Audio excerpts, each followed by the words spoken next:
Narito na naman tayo para sa isang napaka-sweet at nakakakilig na love story nila Kalingap Edu at Ate Viancy. Kilala at kung ano ako'y tanggap mo na. Isang araw noong ang Kalingap team ay pauwi na, may nakita silang isang dalaga na napaka-pamilyar sa kanila.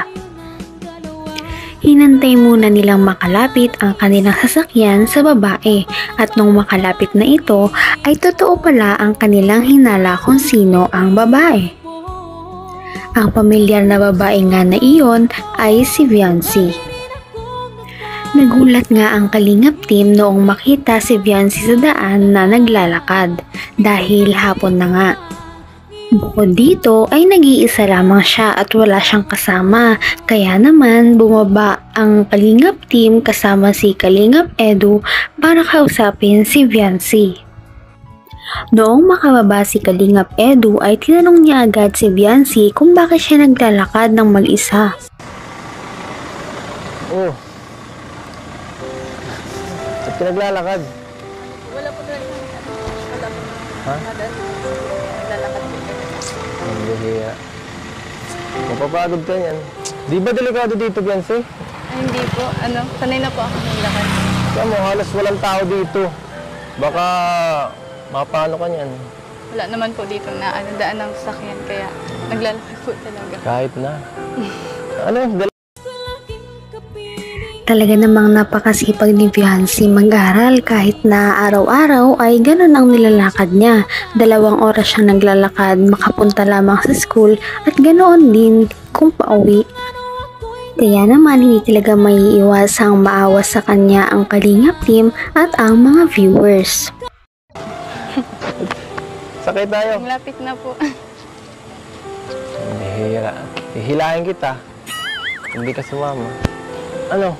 Naghihintay na dun sila, Rob. Tara. Una na po. Dahil nga sa napakamahiyain si Viancy ay hindi siya sumama na pumunta ng kotse nila Kalingap. Bagkus ay Una na po kayo. Teka, sama na nga kita. Sama na kita. Sige na po. Ha? Sige na. Sabi mo, malapit na eh. At mas maganda rin yung ganito, nakakapag-exercise. Mga anong oras mo itong nilalakad sa school mo? Layo nito kaya? Mga 2 2 hours? Opo, depende po sa paglakad. Grabe. Kaya, malaki ang paa nyo yan. kinilig talaga ang mga viewers dahil sa ginawa ni Kalingap Edu. Kahit na hindi daw siya sanay maglakad ay sinamahan niya si Viancy para maglakad dahil kawawa naman ito at mag-isa. Kita rin ang pamumula ni Viancy dahil sa hiya at sa kilig. Talaga namang bagay na bagay talaga sila. Mabilis po talaga ako maglakad dito para makarating po agad doon. Alam mo, mas bibilis yan pag may kasama ka na naglalakad. Hindi mo na mapapansin yan. Nandun na tayo. Diba? Ano? Di mo ba naisip na mas magandang maglakad? Baka malimutan mo na pinag-reviewhan mo yan. Ay, grabe. Lapit na agad natin. Nakakaano naman, oh. Pwede ba diretsuhin muna natin hanggang doon? Ikutin muna natin yan. Ang bilis. Talagang grabe ang kilig moments ng dalawang ito dahil ito ang unang beses o ang first time na sila ay maglalakad na magkasama.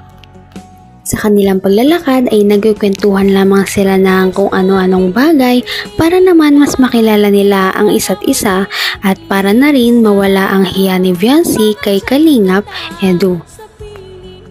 Talagang kinukulit nga ni Kalingap Edu si Viancy para naman makapagsalita ito ng makapagsalita para maiwasan na niya ang pagiging mahiyain niya.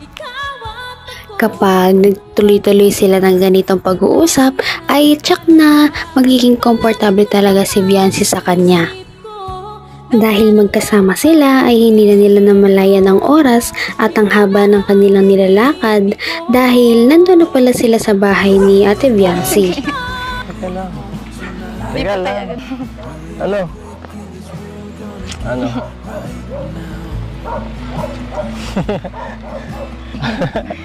Nagtitingin na tayo dito.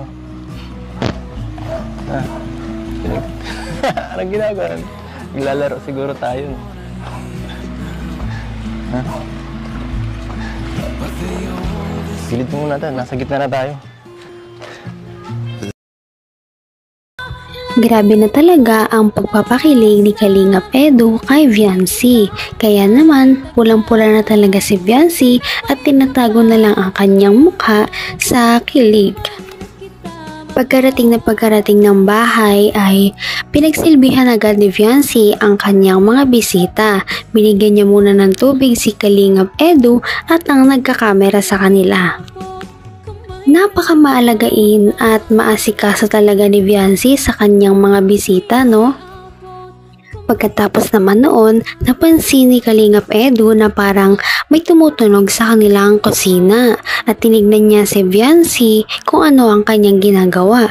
Yun pala ay hindi mabuhat ni Viancy ang isang napakalaking galon. Naku! Sabi ka kasi. Yan. Kailangan mo pala ako dito eh. Ang dami yung ginagawa, no? Ang gibat nito, oh. Ang gibat ng binubuhat mo. Di bagay sa'yo. Ay. Napaka-gentleman naman pala talaga ni Kalingap Edu. Baka mamaya, ma-fall na din si Viancy sa kanyang mga ginagawa. Ito ay dahil lagi niyang pinagtutuunan ng pansin si Viancy at ang kanyang mga ginagawa. Lagi niya itong tinutulungan hanggat makakaya niya. Noong dumating naman ang Kalingap team ay pinagtimplan niya ito ng kape. Kaya naman pagkatapos uminom ng Kalingap team ay marami ang nagsasabi sa kanya na napaka-maasikaso niya. Bait pala ni Viancy, maasikaso sa bisita. Oo naman, tama ka, Brother Paas. Dahil... Hindi naman yung Ay, sorry. Pag seryoso kasi nakita ko kasi yung pagiging maasikaso ni Viancy. So, ganun. Kaya pala maraming naririnig sa kanya. Pagkatapos noon ay nagpahangin muna sila sa labas dahil masarap ang simoy ng hangin dahil nasa tabing dagat sila. Nag-usap-usap lang sila sa kung ano-anong bagay at nag-advise lang si Kalingap Edu na dapat ay hindi na siya maging mahiyain dahil siya din naman ang makikinabang nito sa future. Gumaan din ang loob ni Viancy dahil sinabi niya na dati din siyang mahiyain, ngunit ngayon ay hindi na, kaya naman si Viancy ay sana ganun din. Maya-maya sa kanilang pag-uusap ay may nangyari. Bakit ka mahihiya sa katulad ko? Bakit ka nahihiya sa akin? Alam ko na. Crush mo ako, no?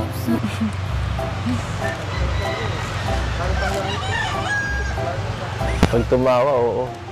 Pigilin mo yan. Pigilin mo yan.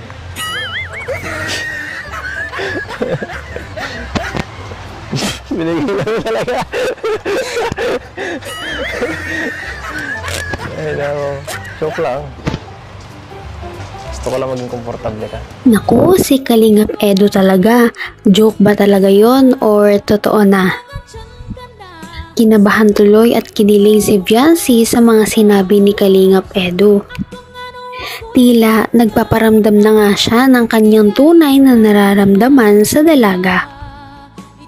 Malay natin, hindi man ngayon. Baka sa susunod na mga video ay mag-aaminan na talaga silang dalawa. Sir? Sabi po.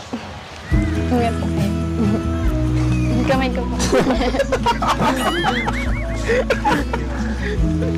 Sabi po. Ingat po kayo. Sa kanilang tuloy-tuloy na pagkikita ay tila na-develop na at napapalapit na sila sa isa't isa. May pag-asa nga kaya si Kalingap Edu kay Viancy? Yan ang ating aabangan sa mga susunod na video. Maraming salamat sa inyong panunood at pakikinig. Bye!